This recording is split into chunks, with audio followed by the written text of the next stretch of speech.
Hello, everybody, and thank you for tuning into my book chat. My name is Melody, and I'm your host. You can find my book chat every Wednesday on my Facebook, Twitter, and YouTube channels. You can find the replays there as well. I want to give a special shout out to the Alice Keeler Teacher Tech community who might also be tuning in tonight. Tonight, my friend Lainie Rowell joins us again. You may remember her from the chat we had not quite 2 years ago with her and her co authors for Evolving Learner. I loved our time together then and felt like her book was put together in a way that could help lead meaningful PD for those who really want to implement what is best for our students and teachers. And it always starts with our students. Tonight, Lainie joins with her latest book, one she is the sole author, called Evolving with Gratitude. She believes that gratitude is essential in our personal lives and can make a deeper impact when we model it for our students. I can't wait to get started. Lainie, how are you? And you've been busy these last couple of years. Can you bring us up to speed? Yes. Well, first of all, thanks for having me back. And anytime I get to chat with you is a real joy.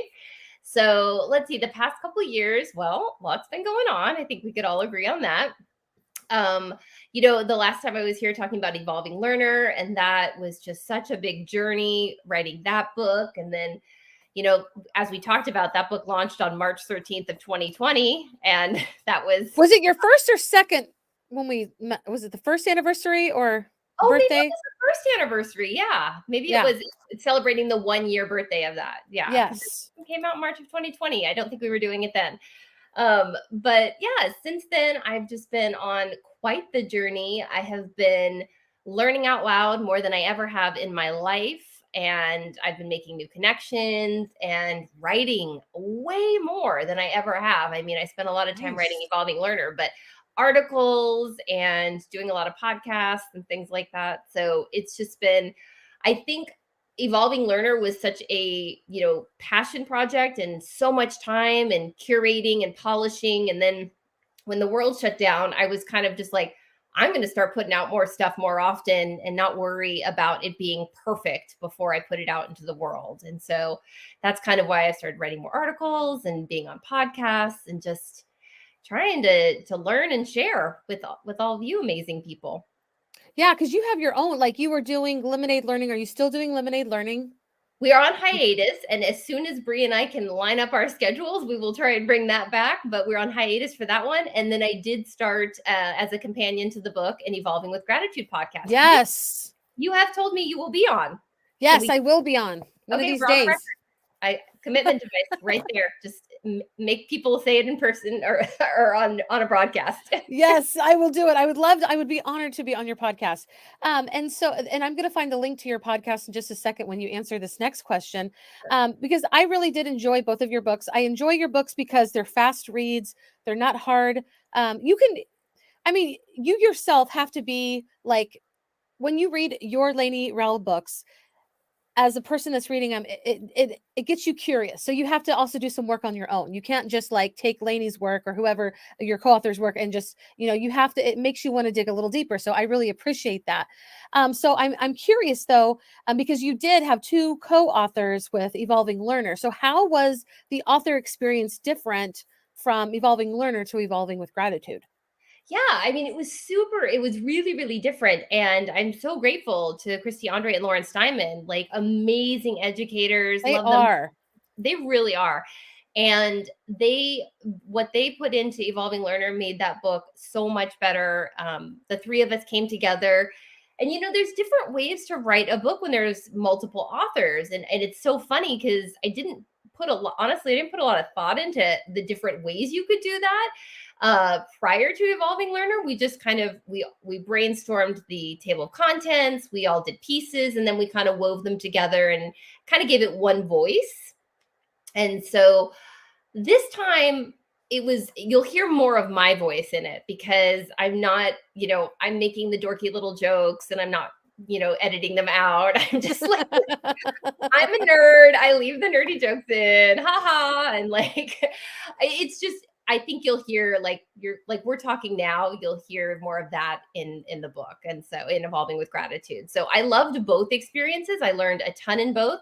And then because I never do anything alone, it seems, the thing that was really nice about Evolving with Gratitude is I invited 20 educators. There's 18 stories, a couple partnerships there.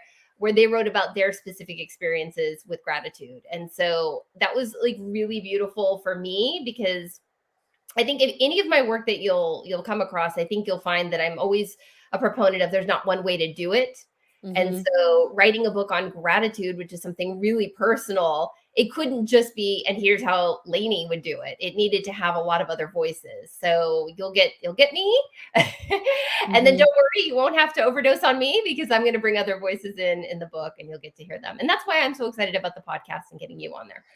Yeah, and I just dropped the link for your podcast. And I just want to say before they ask the next question, I really enjoyed the vignettes, and I want to give a shout out to Katie Novak because I loved yours the most, Katie. If you ever watched this, she talked about the gratitude that she felt as a student from a teacher, just because she wasn't a straight A student and her parents weren't all about her grades. Like her teacher sought her out and said, "Thank you, because I can pair you with anybody." And I've had those students, just very rare students that they are just really good. They just are really good and kind to people.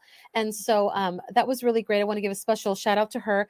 And I also, I just liked how, you did explain how expressing gratitude, feeling gratitude is different for other people. So I appreciated that as well, because I'm not going to write a journal. I have like 3 journals, but I'm not going to do it. I don't even write like what I eat down. Like I'm supposed to do that to lose weight, and I never do that either. I can't. It's just something in me that resists. But I'm curious, especially coming off from this last school year, when most educators that I know said it was the hardest school Mhm. year ever so far, especially through the pandemic. What inspired you to write about gratitude now?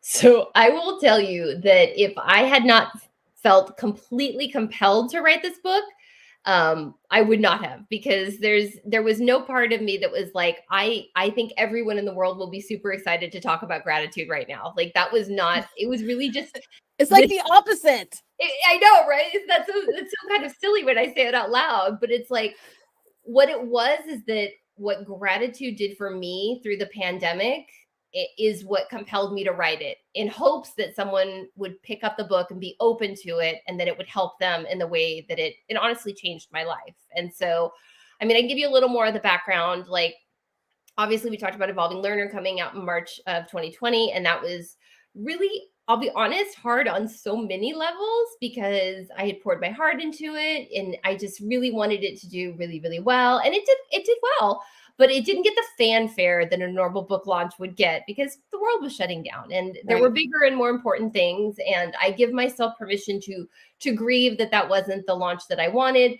to say that's okay to be sad about that. There were more important things going on in the world. Like Dave Burgess was really kind about it. He's like, 2 things can be true at once. Like there were bigger things going on in the world, and it sucked for your book, right? Right. So I've come to terms with that. But it was like right after shutdown that I came across, and I love sharing this poem. Laura Kelly Finucci wrote this poem, "When This Is Mhm. Over." And you've read the book, Mel, right? It's like Yep. And you're it giving me goosebumps because I know it's coming. Yep. Yes. It like the first 3 lines, a handshake with, or I think they're the first 3, a handshake with a stranger, full shelves at the store, Going conversations to with, the movies, yes, everything. like everything. It was so, it just knocked me, like, wow, like this is all the things that we had that we just took for granted.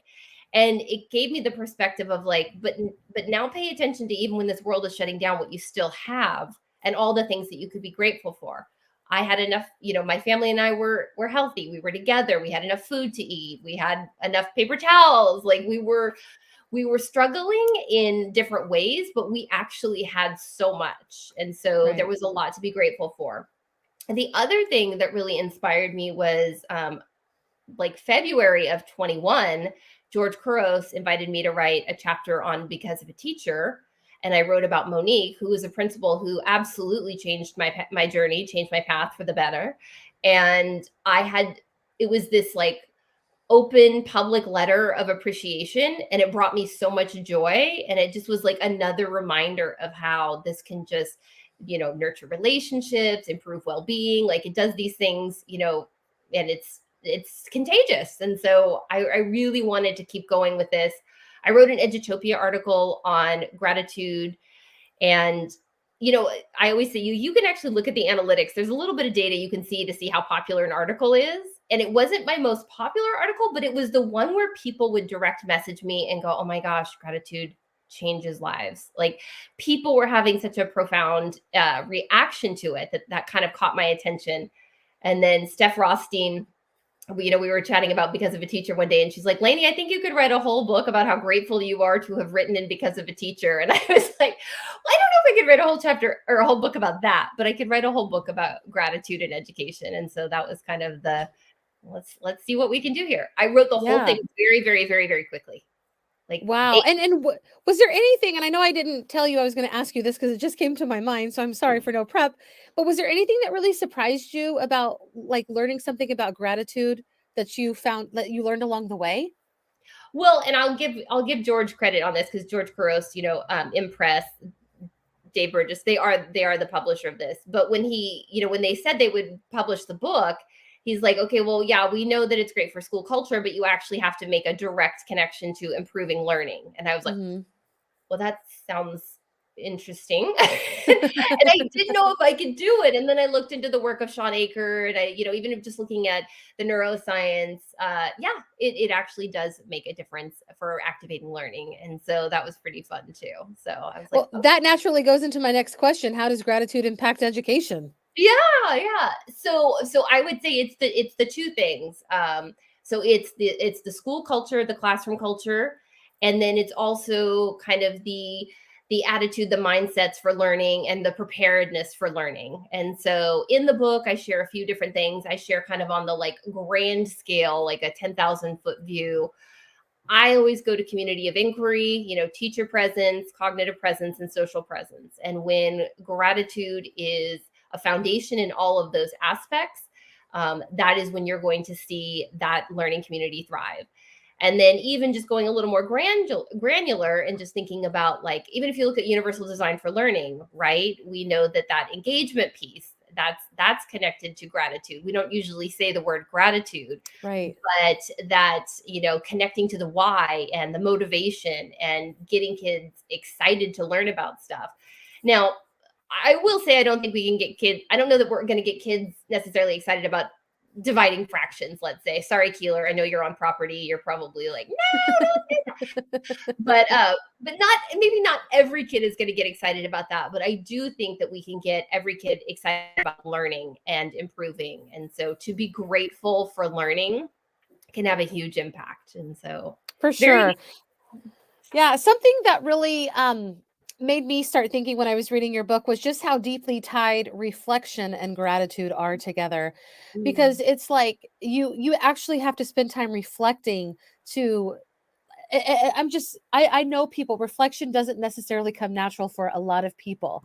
And so we kind of skip over that. A lot of times in school, we skip over that part when really that's the most important part of actually learning, because without that reflection piece, it doesn't solidify in your mind. So this really stood out to me, just how and the reason it did is because you talk about like how much you have to spend time thinking about it. So it has to be very intentional, or it just becomes another one of those things on the list. And I just thought, when you're training young people to really reflect, that, gratitude is one of those ways that we can kind of teach reflection as well, you know? Absolutely. And I think, in the book, I talked about Dr. Who songs, her teams, notice, think, feel, and do. Yes. And I think we live in a time where it's very easy to get distracted. We can Yes. very easily lead a distracted life. So the most important first step is to notice, is just to be present enough, just to take a moment and notice what you have. And then, like you said, the rest of it is really, a good portion of the rest of it is that reflection, thinking about, okay, why did these things come to me? What are the benefits?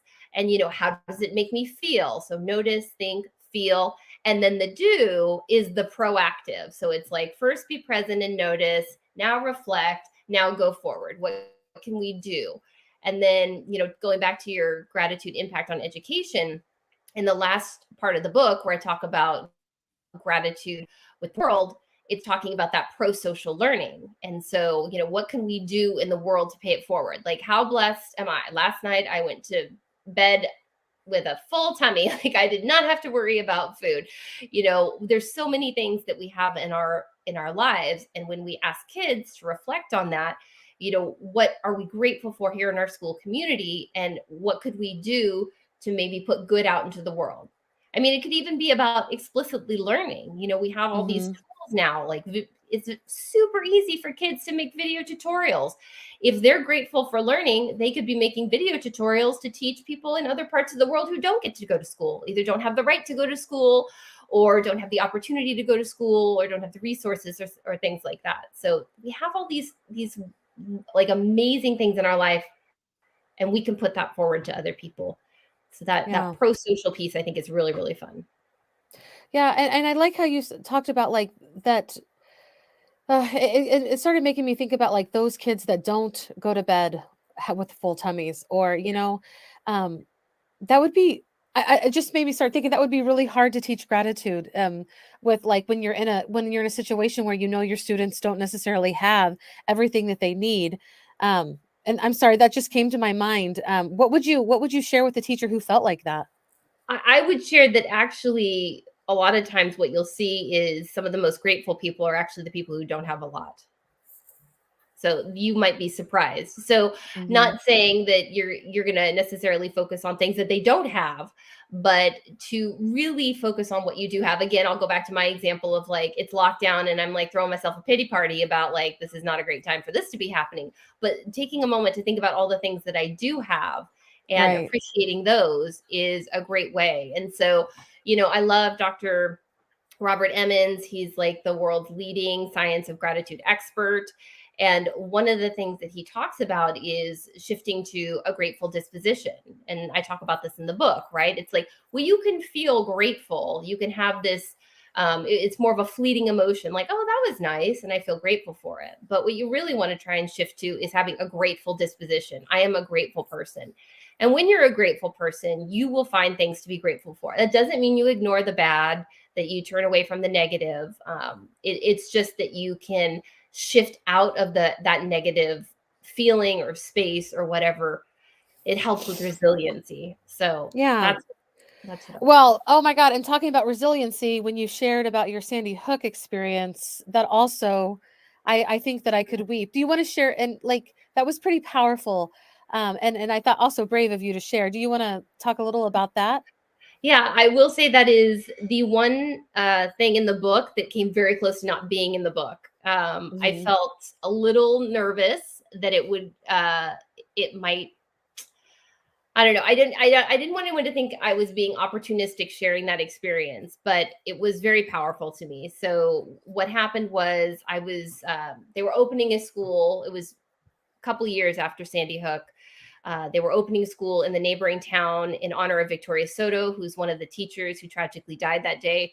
I'm going to get emotional protecting her Yeah. kids. So they were opening up a brand new school, and they reached out to me to be a consultant to do professional learning for the teachers. And and a lot of people have said that I'm very vulnerable in the book, and this is definitely one of those times because I confess in the book that I was a little hesitant to put myself into that community because I didn't know what that would be like, and I just assumed all the trauma and the grief and just how could selfishly that would be really hard. And just going into that community and seeing the light and the joy and the gratitude and the kindness and just so much beauty in that community was just really awe-inspiring to me. And so I use that story as an opportunity to talk about kindness because they had a really great program with the kindness coins. And I just wanted to share that story because it was, I guess, another time in my life where I realized how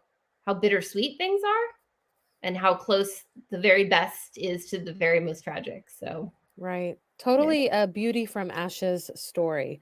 Yeah. I'm curious who you gave your kindness coin to. Do you I remember? gave it was it what? I Do you remember? Because I was like, I wonder who she gave it to.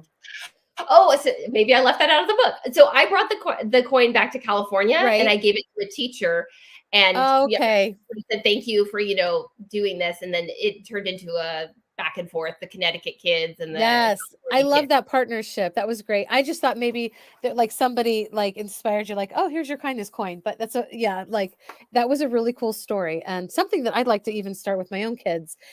Actually really appreciate that community aspect of being able to like get the different class on the different coasts together because It was so that's pretty fun, and amazing. they would call each other like the Connecticut kids said, "Oh, the California kids," and it was so funny because in Connecticut they get real weather. We don't get a lot of real weather here, so like they would be talking back and forth, and the Connecticut kids would be like, "Oh, snow day," and they're like, "What's a snow day?" Wait, you guys But went to those are the things that kids remember and students remember. Those are the like the life-changing. I mean, they're going to remember that more than they're going to remember, like memorize pi. I'm just saying, no yeah, offense to all the math teachers. I no, mean, pie is great. I especially like when it's chocolate in there. But that's right? But yeah, those things, the things that like get right to your heart, those are the things that we don't forget. And I really appreciate how you put that in there because you are you go and train teachers. You're not about fluff. Like you wouldn't be doing the job you did if you didn't give actionable things when you do your professional development. And I like that because gratitude really is a part of it. And it doesn't mean that we're not depressed. It doesn't mean that we're not struggling. You can still find some gratitude about that. And I think when you did involve like your story about the Sandy Hook, it's just an honest look at it, but also to see how they came out of that yeah. experience was just it was really emotional for me. So I appreciate it. Thank you. There is such an inspiring community, and I'm really grateful that they invited me in and that I had that experience with them. Totally just again awestruck by like how amazing that community is. Yeah, and look all the positive that like was born through tragedy. I mean, not that we would ever want that to happen. So that came out Right. really terrible because we would, if we could We go don't, back in time, we would just make sure that of that didn't course. happen. Yeah. But that community is pretty amazing. Okay, and so now it comes to my favorite time of the book chat. So this is when we have the author read, and I think it's the best part, honestly, to hear an author read her own words. So tell us a little bit about what you're going to read to us. Well, I'm really torn on this, and I kind of made it a game time decision. Part of me really wants to read Katie's because I know it's your favorite, but I think I'm gonna go for a little bit of a little more vulnerability and just share something that when you put a book out there, you don't know what's going to resonate with people. And one of the things that I talked about in the book is my struggle with indebtedness, and so I'm just going to share that if that's okay. I love it, and I think a lot of people this will resonate with so many. So And please and I listen. Yeah, I think this might be, and I don't want to generalize, but maybe this is a higher occurrence in educators. We're very Oh, altruistic people, and so I think maybe this is like an occupational hazard or for something sure. like that. All right, so here I'll read a little bit of this. All right, so I'm committed to being as transparent as possible when I share my journey and my relationship with gratitude. Well, I will start with saying that I struggle with indebtedness. I mean, I struggle deeply. I won't bore you with the source of all the struggle, but I will share how it manifests. When someone does something nice for me, I often feel guilt and an urgency to reciprocate, possibly even outdo their kindness. If someone pays me a compliment, I tend to deflect or downplay whatever the compliment was for. If, and this has happened on more than one occasion, I'm embarrassed to say, if I'm having lunch with someone and they offer to pick up the check, I might insist on getting it, even when my original plan was for us to split it. In doing this, Mm, it happens, right? I don't know if anyone yeah. else has done this, but in doing this, I rob the other person of the joy of gratitude. And knowing this, I don't feel great either. I'm working on it, and I won't lie, this one's going to take some time because this is part of my personal character. And since I may not be the only one who struggles with this, I want to share some specific strategies I'm working on when I feel that indebtedness coming on. And so I pulled from, I read a ton of stuff preparing for this book. I mean, it was a lot of reading and listening to podcasts and watching videos. And one of the first strategies I would say I give credit to Jeremy Adam Smith. And he is one of the authors for The Gratitude Project, which is a great book. It is not specific to education, but it is a great book. And in there, he talks about, the richest thank yous will acknowledge intentions, costs, and values. And so, one of my first strategies for kind of fending off that indebtedness is to savor the intentions, cost, and value. Pause to reflect on the gift received, then with authenticity, and specificity, thank the person without one-upping their efforts. And then I go on to talk about how you can pay it forward rather than deflecting or downplaying. Like, think about how you're going to put that energy into a pro-social behavior, like an act of kindness for a stranger. And then another one that I just love is the share the compliment. So there are times when we as individuals are celebrated for work that others contributed to. This is a great opportunity to gracefully accept the compliment and assure the person complimenting that you will also pass it on to your collaborators. And that last one has been really important for me, especially with, the book has gotten so much positive attention, and I'm so grateful for that. And I want to make sure that while I'm accepting that, that I'm also thanking the many people that contributed to this. George and Paige Kuros, Dave Burgess, Shelley Burgess, Tara Martin has done a lot to help get the book out there. Tara's vignette made me cry. She's Tara, one of I love you. Yep, her and Tisha talking about yes, gratitude talking about snaps. gratitude snaps. So like I had to have, I was so, talk about gratitude. I was so grateful when they were willing to put their story in the book, because that's a really powerful one, perfect for gratitude with the world. And then these, so we just mentioned some of the contributors. There's 20 in total with the 18 stories. And really, and even more than that, the editorial team, Lindsay Alexander was the head of that. I mean, my lifelong friend, one of my lifelong best friends, did the cover. Like, I like the cover. That's really cool. And she was, God bless her. I mean, she really helped me with this. I didn't even know where it was going to go. And she she drew the hands, like she did such a beautiful job. I love this book cover. And then even Mark Brackett, he's on the, he's the endorsement on the cover. Yes. So, and I gotta say, for the cover, like, I really like how you're evolving, like like, I just love it. Like, it goes together very well. You did a great job of capturing that. Also, your friend did a very good job putting it together. Yeah, the evolving, because we're always growing and always evolving if we really care. So evolving is a beautiful word. And if actually another shout out to Allison, who did the cover. She's actually the one who came up with Evolving Learner as the title for the first book. So, I mean, nice. Yeah, she's a good friend. Allison, it's Allison, yes? No, Allison, we love you. Yes. Yes. So, and then if I could just give one more shout out. Yes. Mandy Freilich. I mean, yes. She literally gave a beautiful endorsement, but also read my first draft over Thanksgiving weekend, ironically, and gave me really critical feedback. And so this book is my heart, in case you can't tell. Like Steph Rothstein, shout out to you. She hugs books. I hug this book because it's my heart, and it's connected to so many people I love. And so, yes. Mandy did an excellent job, and you even mentioned her in here, and her work is with gratitude as well. And I love this book, and I want to say that if you can get through this book very quickly, because it's not like super heavy. It's good. It gets you thinking. Like, I think all good books, it makes me like, oh, what about this? And it makes me want to explore more. So I think it's a great read, and it's not going to weigh you down. And that's actually, I appreciate that about books, especially books with education, because there are some books that I've never finished, but this one I did. Oh, good. I'm glad. And I love how you said at the beginning, Mel, you're like, I'm not a gratitude journal person. And that was that was one of the most important things. And that's why there's the 20 educators with 18 stories in there. That's why I go into very specifically other practices that you can do that have nothing to do with journaling, because that's just not right for everyone. And that's another theme that has run through like a lot of my work, is the equifinality. Like, we can all get good results in the end. We don't all have to do it the exact same way. And so that was kind of a nice thing to come out of this too, is like, there's no one way to do gratitude, but we can all get the benefits. So. Right. You put some, like, I was like, wow, where's she going to go with this? Like, if you don't want to, write about, gratitude as much, but you have some great tips in there, and they're definitely, it definitely meant something to me and resonated with me. So I hope that you guys will all rush out. You can go to here, grab this book.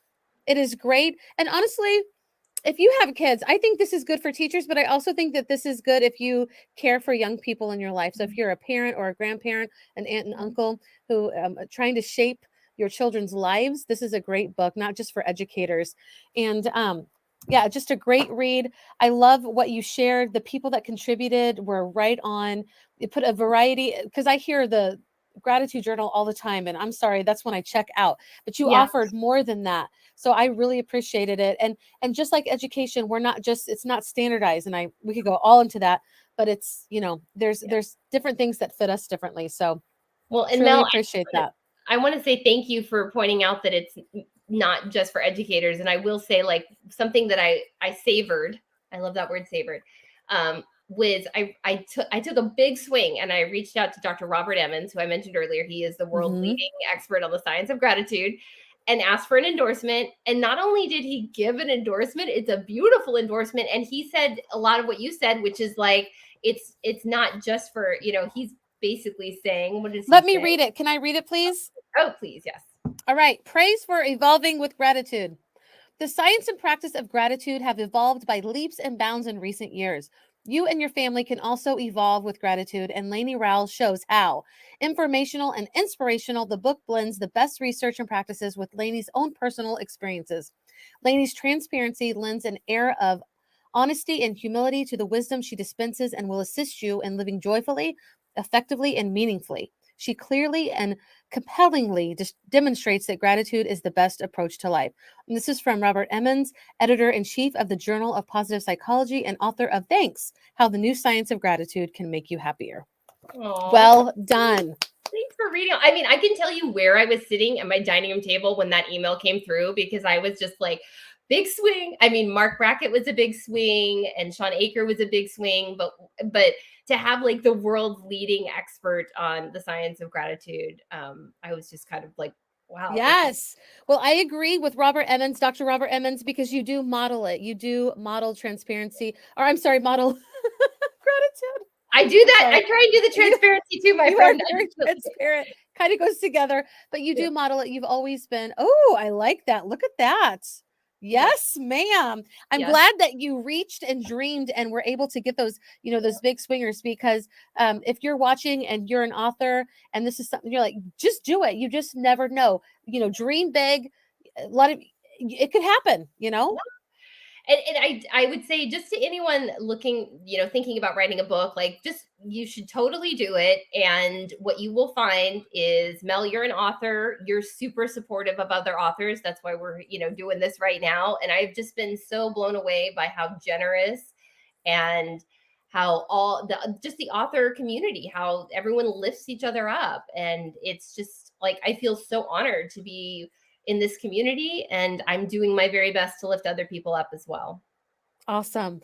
Well, that is all, folks. I want to say thank you, Marcia. Thanks for tuning in, and other people who maybe you didn't comment, but you were watching. We appreciate you so much. We are grateful for you, and Lady, I am grateful for your friendship and your support. It means so much, and I hope you'll run out there and remember the best compliment for any author is a 5-star review if you really like their book. So we'll see you again next week. And actually, Mandy Freilich is going to be on next week, and some other authors. We all wrote I was a contributing author of The Fire Within, so it's going to be really big next week. We're going to have several authors. It's going to be like a reunion. So hopefully you'll tune in next week. Lainey, hope you have a great rest of the week. I'm going to put the outro on, but don't go anywhere. Okay. Okay. All right. Bye, everybody. We will Thanks, see Mel. you. Yes, we will see you again.